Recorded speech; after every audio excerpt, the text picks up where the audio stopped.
Bab 211. Wira mendengus, kamu sudah selesai bicara. Setelah melihat Wira yang sama sekali tidak ketakutan, Kenny pun merasa ada yang tidak beres. Danu, teriak Wira. Kemudian, Danu berjalan masuk sambil membawa pedang Treksa dan pedang pejabat. Apa yang mau kamu lakukan? Membunuh pejabat itu termasuk pemberontakan. Jangan menjerumuskan dia. Ekspresi Kenny langsung berubah drastis dan dia buru-buru melangkah mundur. Namun, apa yang terjadi selanjutnya sangat mengejutkannya. Perang. Krek. Danu mengeluarkan pedang Treksa, lalu menghantamnya ke pedang pejabat. Kemudian, pedang pejabat itu pun terbelah dua. Kenny pun berseru kaget, pedang ajaib yang bisa membelah apapun. Brak. Wira meletakkan pedang Treksa ke hadapan Kenny, lalu bertanya, Pak Kenny, kamu rasa pedang ini bisa dijual dengan harga berapa? Kenny mengambil pedang Treksa, lalu mengamati ketajaman dan pola aneh di bilah pedang. Kemudian, dia mencabut sehelai rambut dan mengembuskannya ke arah bilah pedang. Alhasil, rambutnya langsung terbelah dua. Bahkan sebagai seorang pejabat yang tidak memerlukan pedang, dia juga sangat menyukai pedang ini. Kenny menjawab, pedang ini benar-benar sangat tajam dan harganya nggak ternilai. Sebenarnya, aku bisa menjual kutipan garam kepadamu, tapi ada sedikit halangan. Kenny sudah menjabat selama 5 tahun di kota pusat pemerintahan Jagabu. Namun, keuntungan yang didapatkannya dari keluarga Yumandi masih belum setara dengan nilai pedang berharga ini. Berhubung Wira bersedia memberikan pedang berharga ini kepadanya, dia tentu saja bisa menjual kutipan garam Kabupaten Uswal untuk Wira. Jika Kenny membawa pedang berharga ini ke ibu kota dan mempersembahkannya kepada Ardi, Kenny pasti bisa naik pangkat 3 tingkat berturut-turut. Wira mengabaikan ucapan Kenny mengenai halangan kecil itu, lalu bertanya, Pak, menurutmu, apa pedang ini bisa membeli jabatan prefektur untukmu apabila dijual? Harga untuk membeli jabatan prefektur hanya 3 juta gabak. Nilai pedang ini tentu saja lebih tinggi dari itu. Jawab Kenny secara refleks. Kemudian, dia tiba-tiba merasa ada yang tidak beres dan bertanya dengan curiga. Apa maumu? Nggak ada kok. Wira mengambil pedang Treksa itu, lalu berdesah, aku sudah membeli kupon garam Kabupaten Uswal. Kalau nggak berhasil mendapatkan garam, aku pasti nggak akan selamat tahun depan.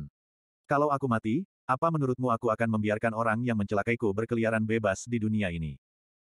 Jangan bertindak sembarangan. Kenny langsung ketakutan dan diam-diam melangkah mundur. Dia sudah bersiap-siap untuk melarikan diri kapan saja. Pak, jangan takut. Membunuh pejabat itu setara dengan memberontak dan akan dijatuhkan hukuman berat. Mana mungkin aku berbuat begitu? Wira berdesah dengan sedih, aku hanya ingin membantumu naik jabatan. Kenny pun mengerutkan keningnya. Naik pangkat. Ini adalah cara keluarga kaya dan keluarga bangsawan untuk menyingkirkan patih atau prefektur jujur setempat. Mereka akan mengumpulkan uang, lalu membuat para pejabat naik pangkat agar pejabat-pejabat itu dipindahkan ke tempat lain. Dengan begitu, para keluarga kaya dan keluarga bangsawan sudah bisa bertindak seenaknya di wilayah itu.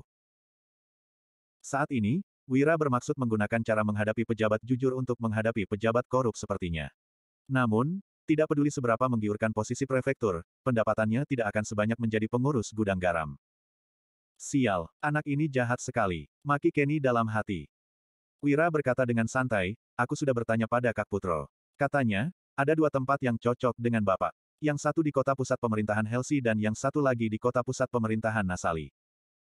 Coba saja kalau kamu berani. Bentak Kenny dengan takut. Kota pusat pemerintahan Helsi adalah tempat yang penuh penderitaan karena memiliki cuaca yang sangat dingin.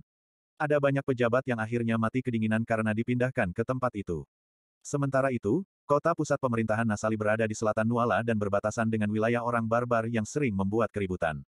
Dalam beberapa tahun terakhir, sudah ada 5 prefektur yang dibunuh orang barbar di sana. Anak ini benar-benar sangat kejam. Mengirimku ke 2 tempat itu setara dengan membunuhku. Maki Kenny dalam hati. Wira mencibir, kenapa aku nggak berani? Kamu bahkan berani bekerja sama dengan keluarga Yumandi untuk mencelakaiku. Kenapa aku harus takut untuk membuat hidupmu menderita? Memangnya kamu itu siapa? Bab 212. Kamu. Kenny merasa sangat marah, tetapi juga sangat takut. Orang yang sudah putus asa akan menarik siapapun untuk mati bersamanya. Bocah di hadapannya juga tidak terkecuali. Wira mengangkat alisnya dan berkata, kalau pemindahan jabatanmu cepat, aku pasti sempat membeli kutipan garam dari pengurus gudang garam yang baru. Kenny mendengus dengan marah, kalau kamu benar-benar mau berbuat begitu, kamu pasti sudah melakukannya dari awal. Mana mungkin kamu datang kemari untuk bicara omong kosong denganku lagi. Intinya, kamu hanya mau menggertakku agar aku menjual kutipan garam kepadamu dan kamu bisa melewati kesulitan ini. Benar, aku memang bermaksud untuk menggertakmu. Kalau kamu berani, ayo kita bertaruh. Wira berbalik dan melanjutkan, setelah aku keluar dari pintu ini, pedang berharga ini akan langsung diantarkan ke ibu kota secepat mungkin untuk ditukarkan dengan jabatanmu sebagai prefektur di kota pusat pemerintahan Helsi. Berhenti. Saat melihat Wira yang hendak keluar, ekspresi Kenny langsung berubah. Dia terpaksa berkata, aku akan menjual kutipan garamnya kepadamu. Kenny tahu Wira sedang menggertaknya, tetapi juga tidak berani mengambil risiko. Bagaimanapun juga, ada Putro yang mendukung Wira. Mereka bahkan sudah merancang rencana busuk ini untuk menghadapinya. Saat Putro masih menjabat, semua orang mengetahui kekejamannya. Lagi pula, Wira juga belum tentu mendapatkan garam apabila dia menjual kutipan garam kepada Wira. Wira sudah terlalu meremehkan kemampuan keluarga Yumandi. Terima kasih atas kerjasamanya, ujar Wira sambil menangkupkan tangannya. Harga kutipan garam tidaklah mahal, hanya 5 gabak per setengah kilogram. Jadi, totalnya untuk 300.000 kilogram garam menjadi 3 juta gabak. Setelah mendapatkan kutipan garam, Dian menatap Wira dengan penuh kekaguman. Meskipun sudah mengetahui rencana ini kemarin, dia masih tidak percaya semuanya akan berhasil. Sekarang, dia merasa pria ini memang bisa melakukan apa saja. Sony berkata dengan takjub, Kak Wira, kalau dulu kamu memberitahuku menaikkan pangkat seorang pejabat bisa membuatnya takut setengah mati, aku pasti nggak bakal percaya. Danu dan Gandhi juga merasa bagaikan sedang bermimpi. Ini bukan hal yang aneh kok, hanya jarang terjadi. Fabrian terkekeh dan berkata, sebenarnya, ada banyak keluarga kaya, keluarga bangsawan, dan keluarga terhormat yang sudah menghabiskan uang untuk membeli jabatan untuk pamanku dulu. Itu juga merupakan alasan kenapa jabatannya bisa meningkat sampai pejabat tingkat ketiga hanya dalam waktu 10 tahun. Tapi, paman gak seperti Kenny. Dia punya prestasi yang baik sehingga hanya ditempatkan di tempat yang baik. Jangan ungkit masa lalu lagi. Wira berkata dengan acuh tak acuh, besok, aku mau pergi ke tambak garam Vika untuk menyelesaikan masalah ini sampai tuntas.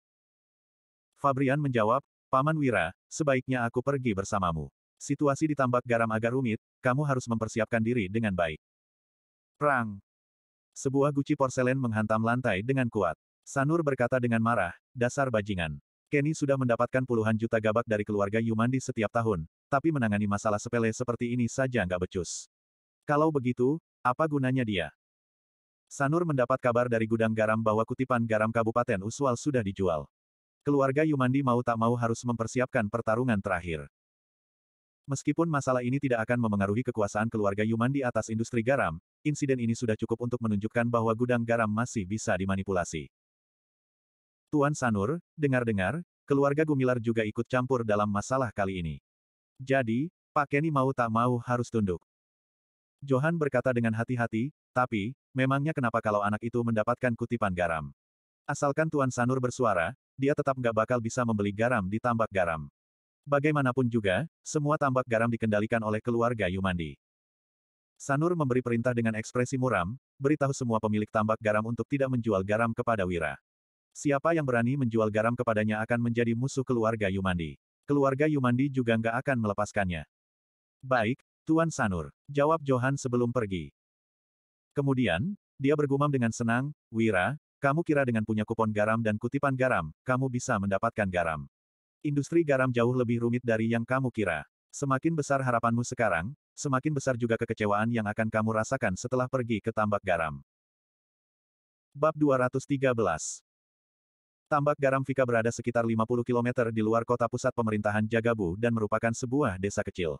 Namun, tempat ini adalah tambak garam. Jadi, ada banyak perdagangan yang terjadi sehingga desa ini lebih mirip sebuah kota kecil yang ramai. Terdapat beragam orang di tempat ini seperti, pemilik tambak garam, pekerja di tambak garam, pedagang garam, pejabat dari gudang garam, dan sebagainya. Sebelum langit terang, 10 orang berkuda dan 2 kereta kuda sudah tiba di tempat ini. Sekelompok orang ini langsung menarik perhatian orang. Namun, orang-orang hanya berani melihat dari kejauhan tanpa berani mendekat. Sebab, sekelompok orang yang berkuda membawa pedang mereka jelas bukanlah orang yang mudah dihadapi. Setelah menugaskan Sony untuk pergi mencari informasi, Wira berdiri di samping untuk mengamati desa ini. Tidak lama kemudian, dia pun mengerutkan keningnya. Dian yang peka langsung menyadari perubahan ekspresi Wira dan bertanya. Tuan, ada apa? Wira menjawab, bukannya ada tambak garam di Vika. Kenapa penduduknya semiskin penduduk Kabupaten Uswal? Daerah ini seharusnya sangat makmur karena memasok garam untuk 3 kabupaten. Namun, selain pedagang garam dan pejabat kecil yang berpakaian mewah, sebagian besar orang berpakaian lusuh dan sangat kurus. Mereka terlihat tidak jauh berbeda dengan penduduk Kabupaten Uswal. Ada banyak gelandangan yang mengemis di jalan dan mereka bahkan berjalan dengan terhuyung-huyung. Dian pun terdiam karena sama sekali tidak memahami situasi di Vika. Fabrian menjawab, Paman Wira, memang benar ada banyak tambak garam di Vika dan penduduk di tempat ini juga bekerja untuk memproduksi garam. Tapi, orang yang benar-benar diuntungkan hanya pemilik tambak garam dan para pedagang garam. Bahkan pihak pemerintah juga tidak mendapatkan banyak uang dari industri ini, apalagi orang yang bekerja di tambak garam. Sudah bagus mereka bisa hidup berkecukupan. Wira mengerutkan keningnya sambil menggeleng. Para pekerja di tambak garam sama sekali tidak berbeda dengan penduduk Kabupaten Uswal. Hanya saja, orang yang berkuasa di sini adalah pemilik tambak garam dan pedagang garam. Kak Wira, aku sudah dapat informasi. Sony kembali dan berkata, ada 18 dusun di Vika. Penduduk di tempat ini sudah memproduksi garam untuk pemerintah selama beberapa generasi. Hampir setiap dusun punya satu pemilik tambak garam. Pemilik tambak bertanggung jawab untuk mengatur pekerjanya, sedangkan pedagang garam harus mencari pemilik tambak untuk berdiskusi sebelum membeli garam. Setelah berdiskusi, pedagang itu baru mencari orang dari gudang garam untuk memeriksa kupon garam, kutipan garam, dan melakukan berbagai prosedur lainnya. Pemilik tambak garam di tempat ini lebih kaya lagi dari tuan tanah desa kita. Mereka semua tinggal di rumah besar yang mereka bangun di desa. Aku sudah mendapatkan semua alamat mereka juga. Bagus, puji Wira. Kemudian, dia melanjutkan, ayo kita pergi cari pemilik tambak garam. Setelah mendapatkan bimbingan khusus, wawasan dan kemampuan Sony dalam menangani tugas sudah meningkat. Meskipun masih kesulitan dalam menangani urusan besar, dia sudah bisa menangani tugas kecil dengan baik. Sekelompok orang itu pun berangkat ke rumah pemilik tambak garam terbesar di Vika yang bernama Basri Luita. Di Vika, kompor bagaikan lahan pertanian penduduk. Orang yang memiliki semakin banyak kompor bisa memasak semakin banyak garam. Tidak lama kemudian, kelompok Wira tiba di depan sebuah rumah besar. Tiba-tiba, terdengar suara tangisan seseorang. Wira pun membuka tirai kereta kuda untuk melihat apa yang terjadi. Di depan kediaman Luita, ada seorang pria yang berlutut di depan gerbang sambil menggendong seorang anak kecil. Di sampingnya, ada dua pria lain yang juga sedang berlutut. Ketiga orang itu sangat kurus, berpakaian lusuh, mengeluarkan aroma ens, dan menunjukkan ekspresi sedih. Pria yang menggendong seorang anak itu tidak berhenti bersujud dan berkata, Pak Basri, aku mohon bermurah hatilah dan pinjamkan aku 10.000 gabak. Putraku lagi sakit keras dan memerlukan uang untuk berobat. Kedua pria di sampingnya juga ikut bersujud sambil menangis. Para pejalan kaki yang melihat ketiga orang itu menunjukkan ekspresi simpati, tidak berdaya, dan tidak tega. Sudah ada terlalu banyak orang sakit yang tidak memiliki uang untuk berobat. Kedua pengawal langsung menutup gerbang, lalu berteriak, pergi. Pak Basri sudah bilang nggak akan meminjamkan uang padamu. Pak Basri, aku sudah memasak garam untuk keluarga Luita selama 10 tahun. Aku hanya ingin meminjam 10.000 gabak untuk menolong putraku. Aku akan membayarnya dengan memasak garam untukmu. Aku mohon, tolonglah aku. Pria parubaya itu berdiri, lalu lanjut memohon sambil menopang pada gerbang. Kalau kamu berani berteriak lagi dan membuat Pak Basri marah, aku akan mematahkan kakimu. Pengawal berteriak dengan marah, tetapi tetap tidak membukakan pintu. Bab 214. Aku nggak punya cara lain lagi. Dokter bilang kalau putraku nggak diobati, dia nggak akan bisa hidup melewati hari ini. Pria parubaya itu bersujud sambil memohon, Pak Basri, aku mohon, bermurah hatilah. Aku hanya ingin meminjam 10.000 gabak. Tahun depan, aku pasti akan bekerja keras untuk mengembalikan uang itu. Sialan, kamu kira Pak Basri itu Tuhan? Jangankan putramu, bahkan kalau seluruh keluargamu mati, Pak Basri juga nggak akan peduli. Maki pengawal dengan dingin. Putraku, ayah nggak berguna. Ayah nggak bisa menolongmu. Pria parubaya itu sudah putus asa. Dia menggendong anaknya, lalu berdiri dan pergi dengan berat hati. Kedua pria lainnya juga berdiri dan mengikutinya pergi sambil menangis. Tiba-tiba, ada seseorang yang mengulurkan tangannya untuk memegang dahi anak yang pingsan itu. Kak, kamu mau apa? Tanya pria parubaya dengan suara gemetar saat melihat Wira yang berpakaian rapi dan diikuti banyak orang. Kedua pria lainnya juga berjalan maju dan menatap Wira dengan penuh waspada. Asteris dia demam tinggi. Wira langsung menyuruh Dian membasahi sapu tangannya dengan air. Kemudian, dia menaruh sapu tangan itu ke dahi anak yang berada di dalam pelukan pria parubaya dan berkata, demamnya harus segera diturunkan. Kalau enggak, otaknya akan rusak. Ketiga pria itu pun terkejut. Wira dan Dian yang berpakaian mewah tidak menutup hidung maupun menghindari mereka yang kotor. Sebaliknya, Wira malah meminta Dian membasahi sapu tangannya untuk membantu menurunkan demam anaknya. Cepat bawa anakmu pergi ke dokter. Wira mengeluarkan 20.000 gabak dan memberikannya kepada pria paruh baya itu. Ketiga pria itu langsung berlutut dan bersujud di hadapan Wira. Air mata sudah membasahi wajah mereka. Pria paruh baya itu berkata, "Terima kasih, Tuan. Tuan sangat baik dan pasti akan mendapatkan balasan yang baik. Kami akan membawanya ke dokter dulu. Setelah itu, kami akan mendoakanmu agar kamu berumur panjang." Setelah itu, ketiga pria itu segera bangkit dan berlari pergi dengan cepat sambil menangis. "Mereka kasihan sekali," desah Wira. Setelah ketiga orang itu pergi, Wira berbalik dan berkata, "Sony, ketuk pintunya." Begitu Sony mengetuk pintu, gerbangnya langsung dibuka. Kedua pengawal yang awalnya terlihat garang pun bertanya sambil tersenyum menyanjung, "Tuan baik sekali. Kalau boleh tahu, apa tujuan Tuan datang kemari?" Mereka sudah mendengar, juga melihat apa yang terjadi di luar tadi dan merasa sangat terkejut. Bagaimanapun juga, mereka adalah rakyat jelata. Siapa yang tidak pernah kesulitan dan berharap bisa bertemu dengan dermawan seperti Wira? Mereka bersikap kejam terhadap pria yang ingin meminjam uang tadi karena perintah Basri. Mereka juga tidak berdaya. Sony menyerahkan 2 batang uang perak kepada pengawal itu dan berkata, "Tuanku ini pedagang garam dari Kabupaten Uswal. Kupon dan kutipan garamnya sudah lengkap, kami mau membeli garam dari Pak Basri. Tolong beritahu dia." "Iya." Kabupaten Uswal. Kedua pengawal itu langsung terkejut. Setelah menerima uang dari Sony, seorang pengawal berlari masuk ke rumah. Tidak lama kemudian, dia keluar dan berkata dengan kaku, "Tuan, Pak Basri bilang semua garam keluarga Luita sudah dipesan keluarga Yumandi. Sebaiknya Tuan membeli garam dari tempat lain." "Oh, baiklah." Wira pun berbalik. Dia tahu 70% tambak garam di Vika dimonopoli keluarga Yumandi. Jadi, dia sudah mempersiapkan diri. "Tuan."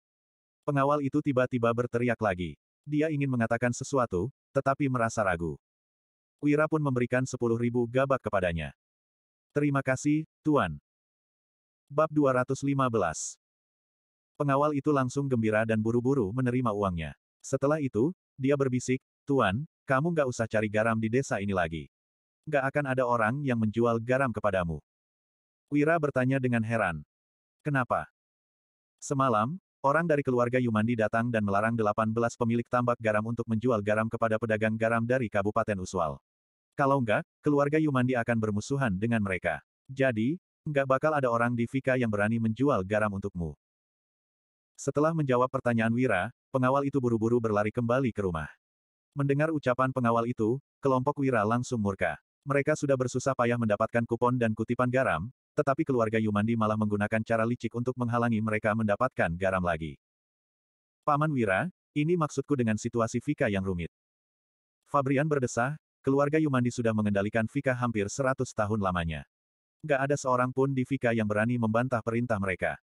"Bagaimana ini?" tanya Sony dengan panik. Sekarang, dia memang sudah bisa menangani masalah kecil tanpa kesulitan. Namun, saat menghadapi masalah besar, dia masih merasa gelisah. Dian berkata dengan serius, "Keluarga Yumandi memang punya kekuasaan di Vika. Tapi kalau kita membayar dengan harga tinggi dan keluarga Yumandi tetap nggak membiarkan para pemilik tambak menjual garam kepada kita, itu nggak ada bedanya dengan mencegah mereka menghasilkan uang.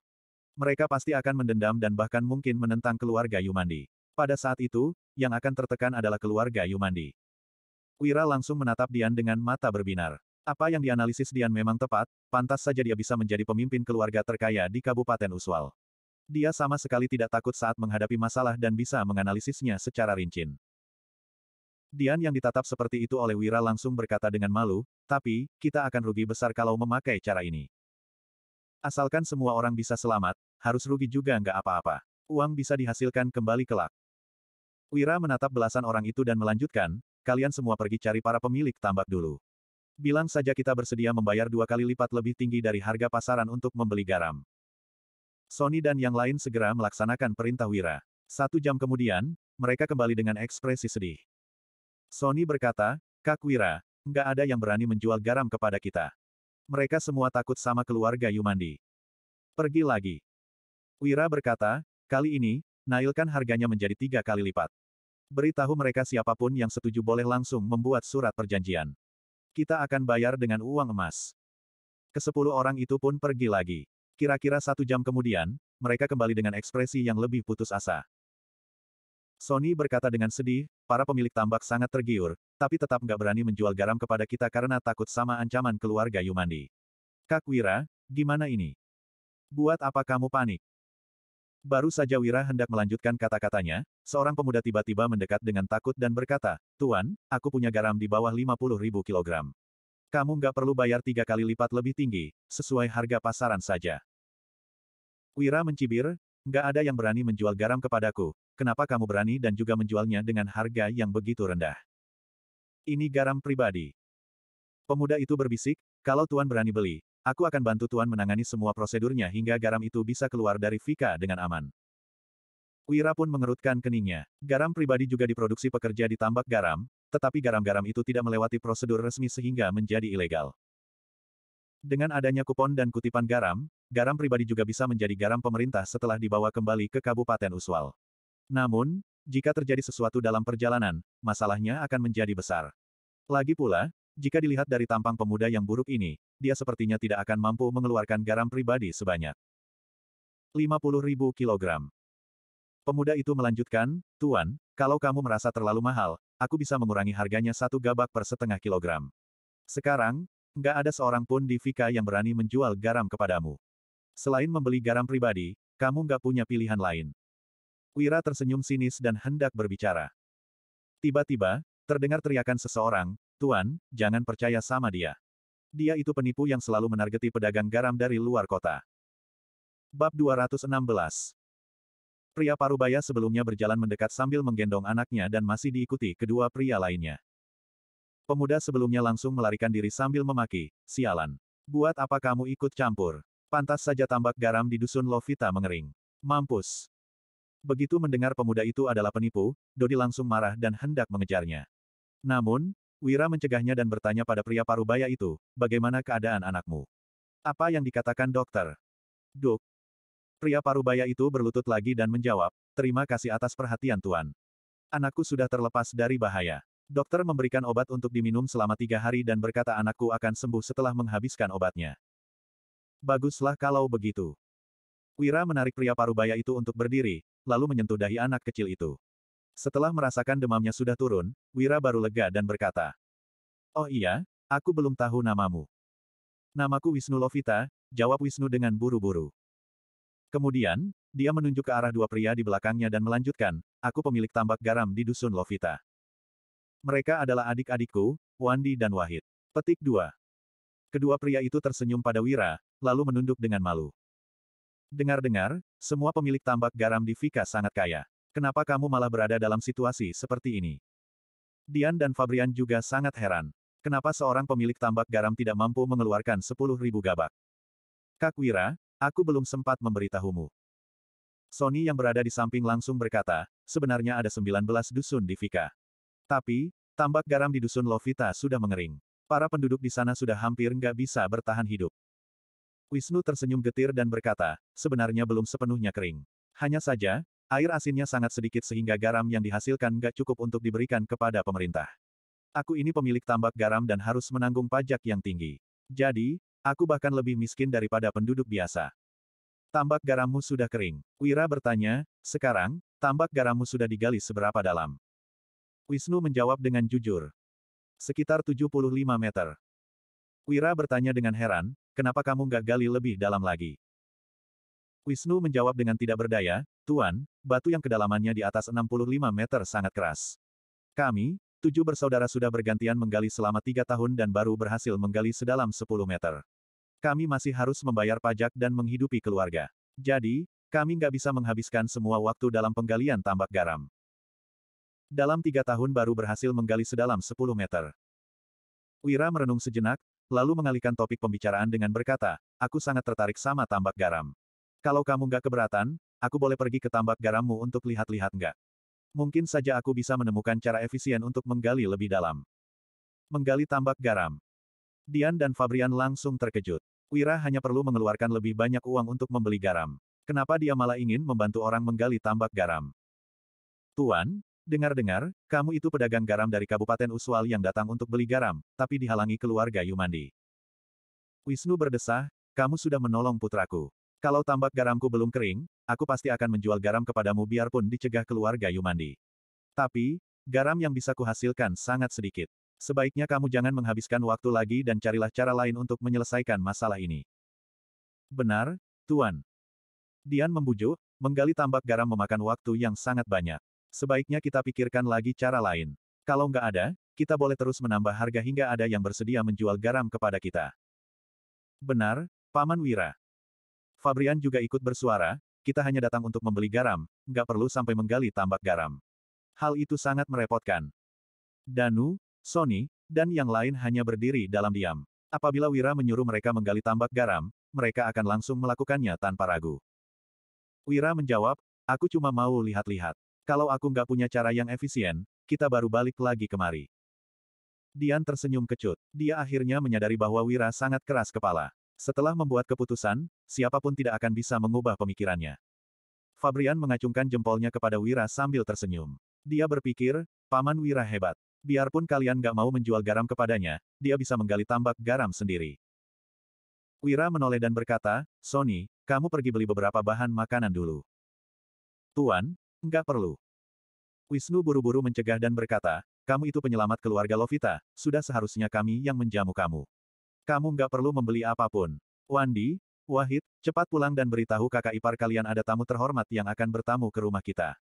Suruh dia sembelih induk ayam yang kita pelihara itu. Setelah mendapat perintah Wisnu, Wandi dan Wahid pun buru-buru berlari pulang. Wira memberi isyarat kepada Danu dan Dodi, lalu mereka langsung menahan kedua orang itu. Bab 217. Sony membawa beberapa orang untuk pergi berbelanja. Tidak lama kemudian, mereka kembali dengan setengah kereta kuda yang dipenuhi beras, mie, daging, dan sayuran. Setelah itu, sekelompok orang itu pergi ke dusun Lovita yang berjarak sekitar 5 km dari sana. Berhubung jalan pegunungan sangat sulit dilewati, mereka melakukan perjalanan selama setengah jam, sebelum sampai di dusun Lovita. Begitu melihat ada kereta kuda yang mendekat, para penduduk dusun pun berlari menjauh dengan ketakutan. Tuan, mereka bukan takut padamu. Mereka mengira kalian adalah pejabat. Petik 2.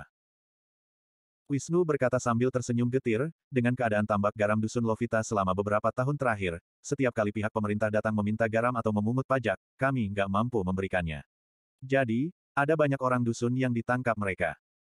Wira mengangguk dalam diam. Situasi ini serupa dengan situasi di dusun Darmadi. Apabila ada orang yang tidak mampu membayar pajak, pejabat kecil akan langsung menangkap mereka.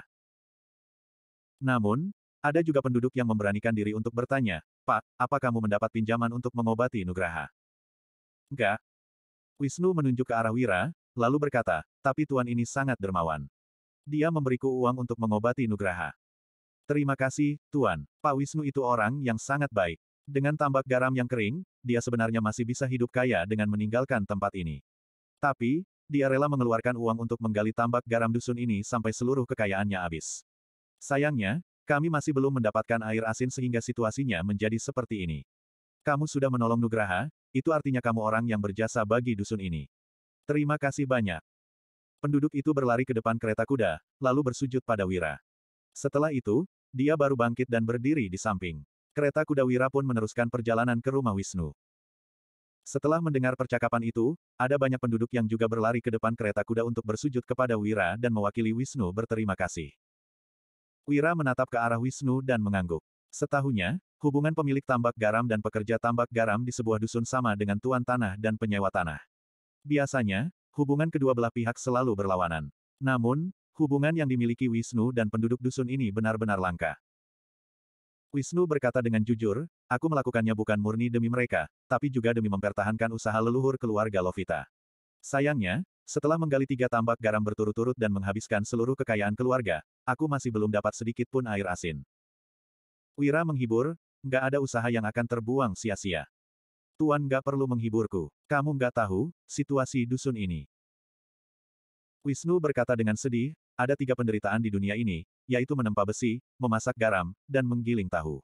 Kami yang bekerja di tambak garam merupakan keturunan hina dan harus memasak garam dari generasi ke generasi. Kami nggak bisa ujian kerajaan ataupun berbisnis. Biarpun tambak garam sudah kering, pemerintah masih meminta begitu banyak garam dan memungut pajak yang tinggi. Karena itu, ada banyak penduduk dusun yang sudah kabur. Saat melihat para penduduk dusun yang sangat kurus, lalu memikirkan seberapa kaya pedagang garam dan pejabat gudang garam, Wira merasa sangat sedih.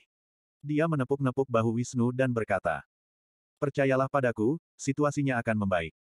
Wisnu tersenyum getir tanpa menjawab. Kereta kuda berhenti di depan rumah Wisnu. Rumah ini adalah rumah batu yang terlihat bagus dari luar. Istri dan putri Wisnu sudah menunggu di depan rumah. Begitu melihat Wira, mereka langsung berlutut dan bersujud kepadanya. Setelah berbasa-basi sejenak, Wisnu membawa kelompok Wira pergi ke tambak garam.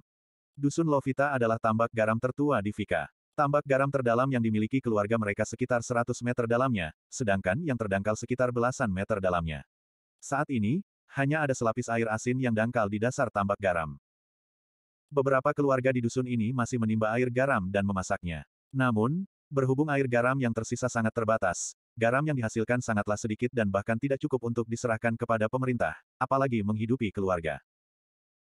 Akan tetapi, semua penduduk di Vika sudah ditakdirkan untuk menjadi pekerja di tambak garam dari lahir dan tidak diperbolehkan untuk melakukan pekerjaan lain. Setelah mengelilingi semua tambak garam, Wira berhenti di depan sebuah tambak garam yang terdalam. Danu berdiri di belakang Wira untuk menghalangi semua orang.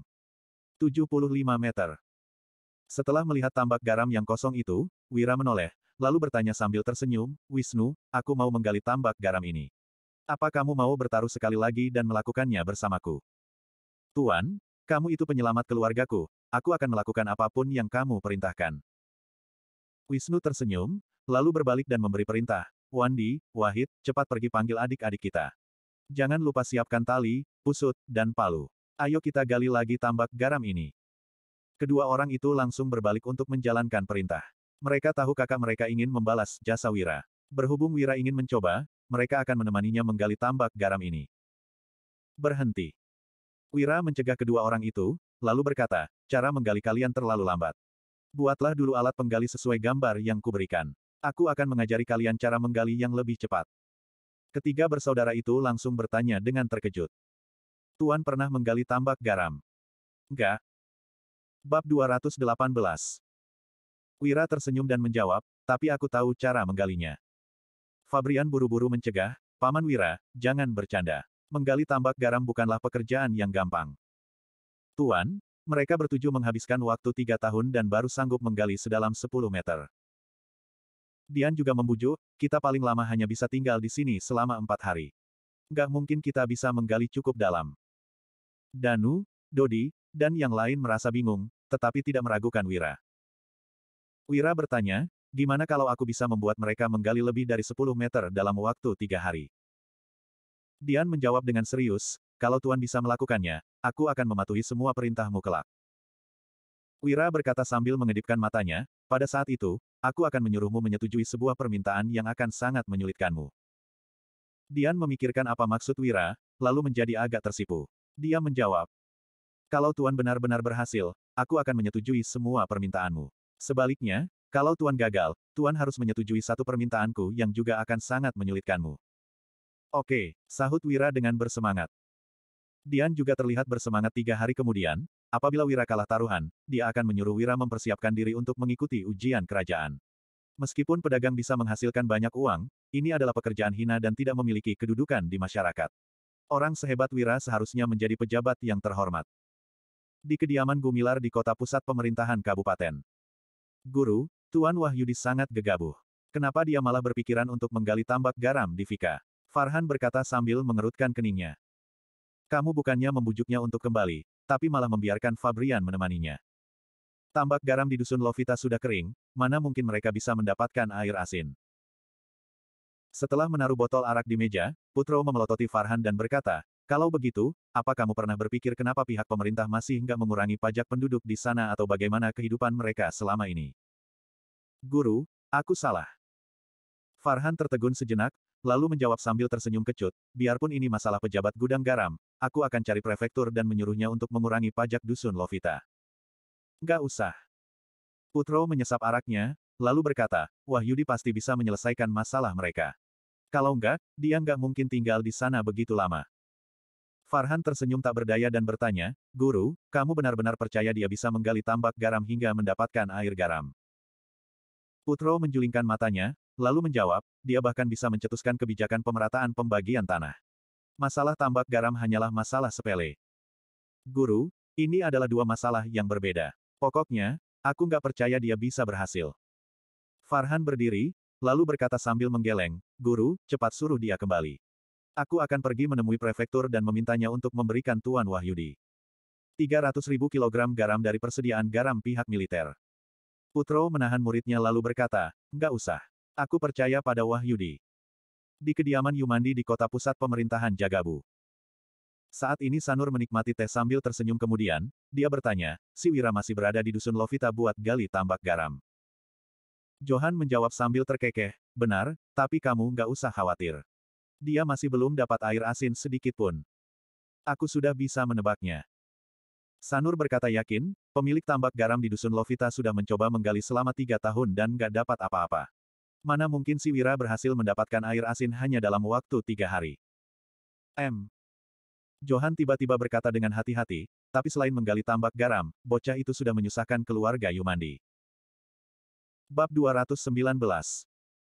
Dia cuma seorang anak bau kencur dari desa. Apa yang bisa dilakukannya untuk menyusahkan keluarga Yumandi?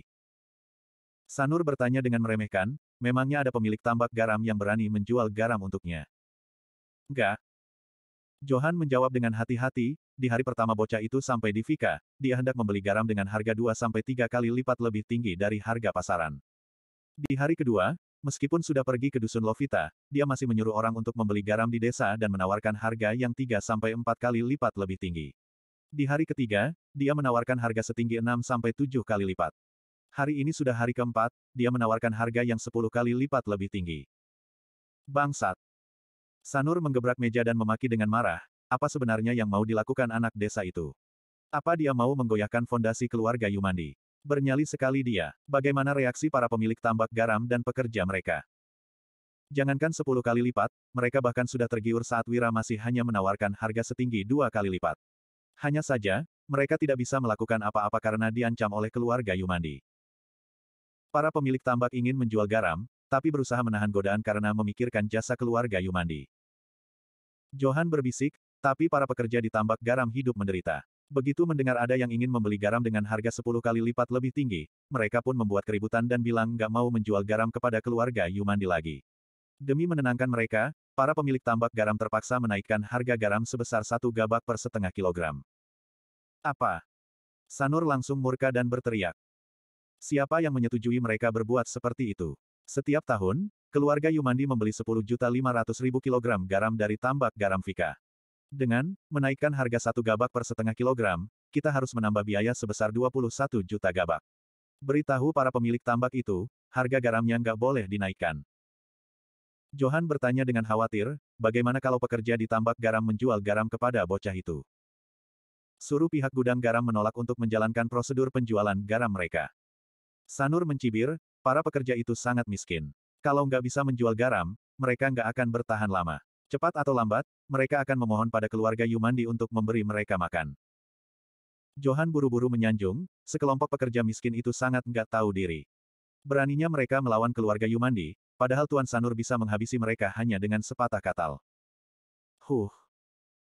Sanur berkata dengan ekspresi bengis, suruh para pemilik tambak garam itu umumkan, kalau ada lagi orang yang berani membuat keributan, kurangi harga garam sebesar 1 gabak per setengah kilogram dari pendapatan mereka. Kalau mereka masih nggak nyerah, keluarga Yumandi akan membuat orang-orang itu nggak bisa menjual garam lagi. Baik. Johan ragu sejenak sebelum bertanya, tapi, bagaimana dengan bocah itu? Kita nggak bisa membiarkannya terus-menerus membuat keributan. Kalau dia menambah harga lagi, suruh orang pergi ke pengadilan daerah untuk menuntutnya atas tindakannya yang mengganggu harga pasar. Sanur melanjutkan, biarkan saja dia lanjut menggali tambak garam. Dia nggak akan dapat air asin biarpun dia menggali selama 20 tahun. Tuan Sanur tetap harus hati-hati. Johan berkata, mata-mata kita bilang, dia bukan menyuruh orang untuk menggali secara manual, melainkan membuat sebuah alat penggali. Mata-mata kita nggak bisa mendekat untuk melihat bagaimana cara mereka menggali. Tapi katanya, pergerakan itu lumayan besar. Memangnya kenapa meskipun itu benar? Aku nggak percaya tambak garam yang sudah kering bisa menghasilkan air asin lagi. Ujar Sanur dengan meremehkan. Tuan Sanur, gawat. Tepat pada saat ini, seorang pengawal berlari masuk dan melapor. Ada berita dari Vika yang mengatakan bahwa penduduk dusun Lovita sudah berhasil menggali tambak garam baru yang menghasilkan banyak air asin. 1 tambak garam itu bisa menandingi 10 tambak garam yang lain. Perang. Sanur sangat terkejut hingga menjatuhkan cangkir tehnya yang bernilai 30.000 gabak ke lantai. Cangkir teh itu pun hancur berkeping-keping. Bagaimana mungkin tambak garam dusun Lovita yang sudah kering bisa muncul air asin lagi? Johan juga langsung memucat. Dengan adanya air asin, dusun Lovita bisa memproduksi garam lagi dan menjualnya kepada Wira. Pengawal itu membisikkan sesuatu pada Sanur lagi. Mendengar kata-katanya, ekspresi Sanur menjadi semakin muram. Dia sudah sepenuhnya murka dan berkata, Johan, bukannya kamu mau balas dendam untuk kakak dan keponakanmu. Sekarang, jalankanlah rencanamu itu. Terima kasih, Tuan Sanur. Jawab Johan dengan tatapan membunuh. Dung. Di tambak garam keluarga Lovita, ada sebuah kerangka kayu besar yang katrolnya sedang berputar. Di bawahnya, terikat bor besi yang beratnya mencapai 100 kilogram. Begitu tali dilepaskan, bor besi itu jatuh ke dasar tambak garam dan menimbulkan suara yang sangat kuat. Bab 220. Wandi dan Wahid memutar katrol untuk mengangkat kembali bor besi seberat 100 kilogram itu dengan mudah. Dung-dung. Suara penggalian tidak berhenti berbunyi selama 3 hari terakhir. Selain Wandi dan Wahid, Wisnu masih memiliki 4 adik yang masih muda. 2 pemuda yang bernama Wadia dan Wafid turun ke tambak garam untuk mengumpulkan pecahan batu ke ember kayu. Di sisi lain, 2 remaja yang bernama Waldo dan Walif mengangkut pergi pecahan batu tersebut. Kita berhasil menggali 3 meter lebih dalam lagi. Terdengar suara Walif yang bersemangat dari dalam tambak garam. Mendengar ucapan itu, 6 saudaranya yang sudah kelelahan langsung terlihat gembira. 3 hari yang lalu, Wisnu mengira Wira hanya iseng. Dia menyetujui permintaan Wira juga demi membalas budi Wira. Siapa sangka setelah mereka bergadang membuat alat yang digambar Wira, efisiensi dalam menggali tambak garam pun meningkat hingga lebih dari 100 kali lipat. Pada hari pertama, mereka berhasil menggali sedalam 16,5 meter. Setelah makin mahir menggunakan alat penggali, kemarin mereka berhasil menggali sedalam 26 meter. Hari ini, mereka sudah menggali sedalam 16,5 meter padahal baru setengah hari. Saat ini, air asin yang ada di tambak garam sudah semakin banyak. Meskipun masih belum meluap, ketujuh bersaudara itu sudah melihat harapan. Tidak jauh dari sana, Dodi dan Danur yang berjaga di samping pun berdiri dengan bangga. Sekelompok orang ini awalnya tidak mempercayai Wira. Namun, begitu alat yang dirancang Wira selesai dibuat, 7 bersaudara itu dan Fabrian langsung tercengang, sedangkan Dian menjadi malu. Mereka akhirnya mengetahui kehebatan Wira. Saat ini, Fabrian sedang berbaring di kereta kudanya yang mewah karena dusun Lovita tidak memiliki rumah bordil. Baginya, istri dan putri Wisnu kurang cantik, sedangkan Dian yang cantik adalah milik Wira. Jadi, dia hanya bisa menunggu di kereta kuda hingga mereka kembali ke kota pusat pemerintahan. Di sisi lain, Wira malah melewati waktunya bersama anak-anak dusun. Saat ini, sekelompok anak kecil sedang berbaris di depan pintu masuk desa. Di depan mereka terdapat beberapa ember air. Danu dan Sony tidak berhenti mengganti air-air kotor di ember dengan air bersih. Sementara itu, Wira memegang sabun dan handuk, lalu mengajari anak-anak ini cara mencuci tangan dan membasuh wajah. Setelah itu, anak-anak menghampiri Dian dengan senang untuk mengambil sebutir permen.